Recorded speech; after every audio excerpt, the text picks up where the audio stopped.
Hi everybody. Our emotions play a big part in how we feel. Now we've got positive emotions that make us feel positive, like joy, happiness, feeling content with our life, feeling content in what we do. And so that's your positive side of the emotions. But also we all have the negative side, the negative feeling that comes along with those emotions like sadness, anger, um, resentment, and also on top of all that, you've got the criticism towards yourself. When you're feeling negative, the positive gets pushed to one side. So all the good stuff that you may do that is helping you, that you know is good for you, the criticism of how it makes you, how the criticism goes towards yourself, it tends to affect the good stuff on, like I just said, the good stuff that you know, if you wasn't feeling like that, it helps, it's good, but it makes it, the criticism, you tend to pull away from that stuff that you may normally do throughout your day that is good and positive. You tend to pull away from that because you feel that it's not going to benefit you, you feel it's not going to work. So that's your criticism. So sometimes those emotions, those difficult emotions, the negative emotions, some people may get stuck in that by quite often from your day-to-day living, coming across a difficult situation that's a stressful situation that's built up, or say not just one stressful situation, a build-up of stressful situations where it just comes ahead and that negative is stuck there, dwelling on that negative side, dwelling on the inner difficult emotions in a judgmental way, really, because of the anger, feeling the anger there, the resentment, feeling sad, feeling lonely because of it. And quite often, when those difficulties arise, quite often as well, hiding away from how you're feeling as well, that's quite common. Hiding away from like connecting with other people, like the connection in the community, hiding away, the loneliness there, feeling lonely and so forth. But we can all get like that, but sometimes it becomes more of a problem if it's not addressed. If those difficult emotions are not addressed, sometimes the difficulties can pass. It's all about how you perceive those and address those difficult situations. And a lot of the time as well, like it can come from, from mental health problems.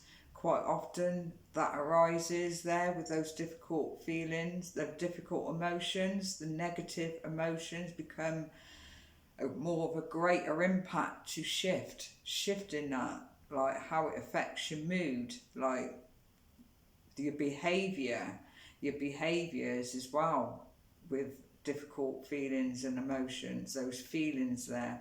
So it's learning to cope with the difficulties, the difficult emotions, addressing it soon, like finding out really as well what is causing those difficulties, those difficult emotions.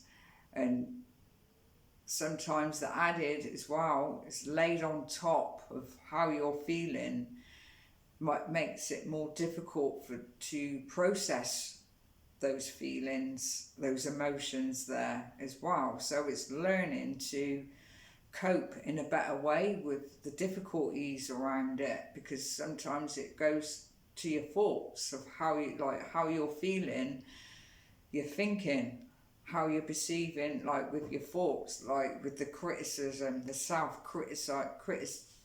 self-critical talk, like the negative talk towards oneself.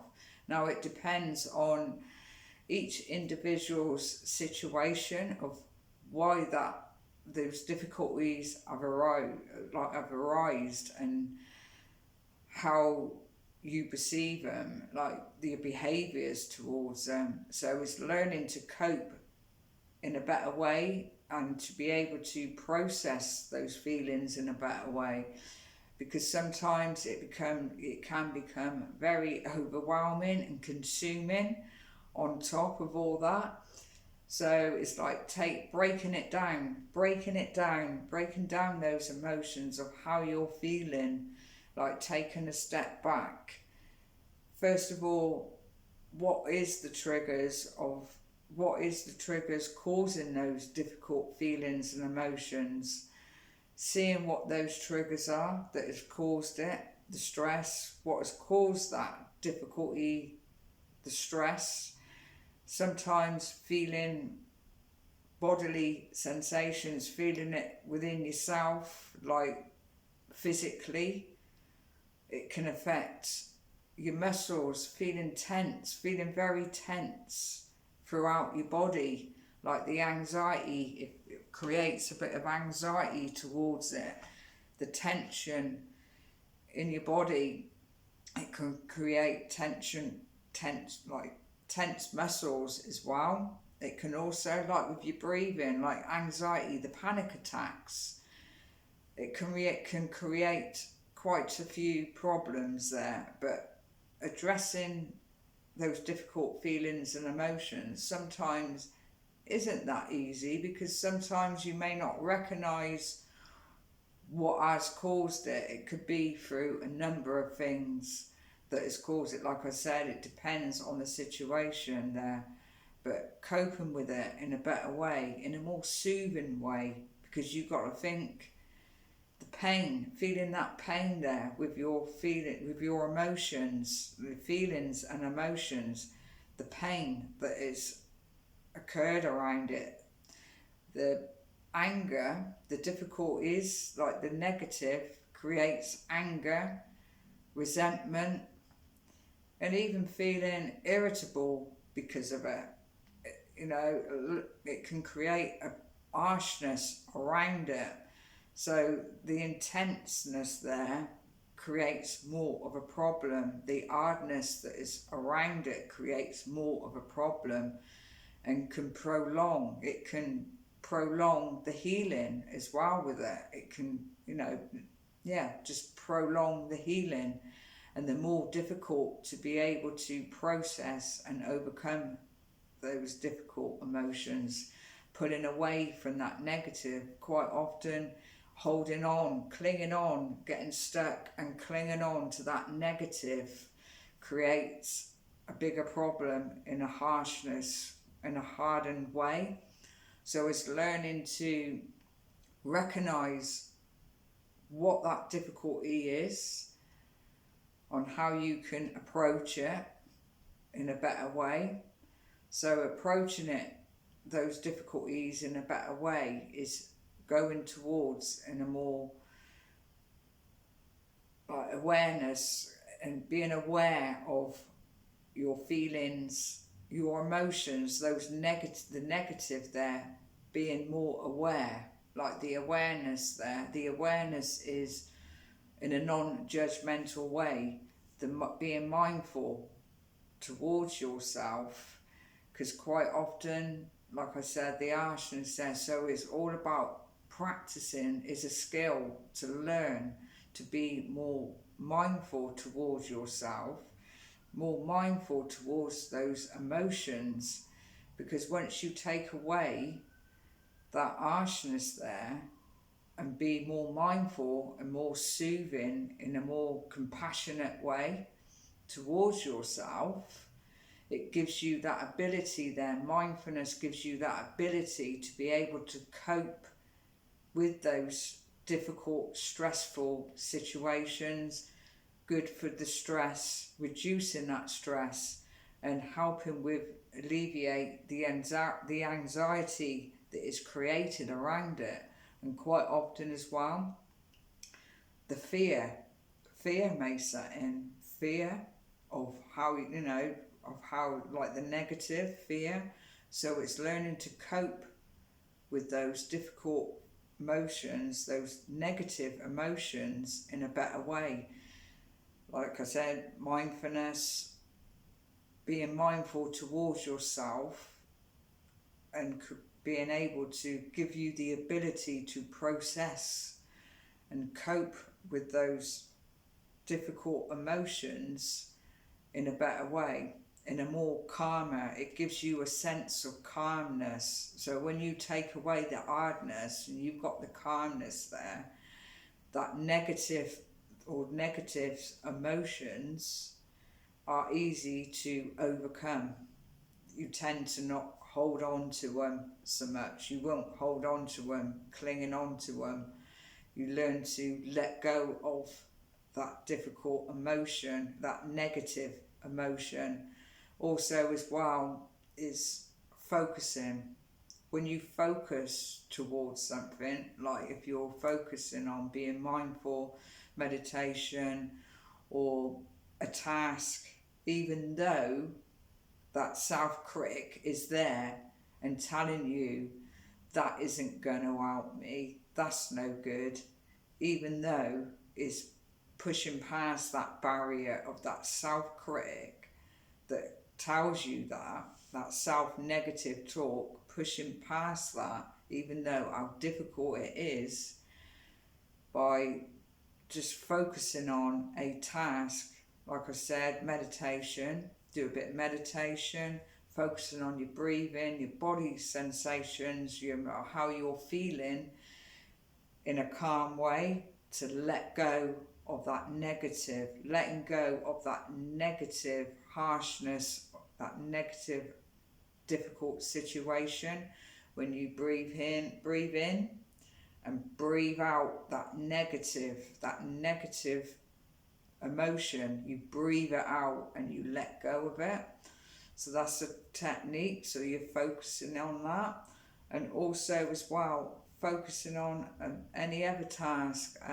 Exercise is very good because it releases those chemicals, those good chemicals that release to give you that positive. So when you're focusing on, say, exercise, even if it's gentle activity, gentle exercise like Tai Chi is a good one, and Qigong, Tai Chi and Qigong are very good to help with those difficulties with your emotions, mentally and physically. They're very good for physical side of things as well. It helps you to concentrate, builds on your concentration. It's very good for posture, your bodily, like your bones, like strengthening your bones, your muscles, your joints. It's got many benefits there. Your balance is good for balance as well. It's very good. So Qigong and Tai Chi. I do Qigong, I've done Tai Chi.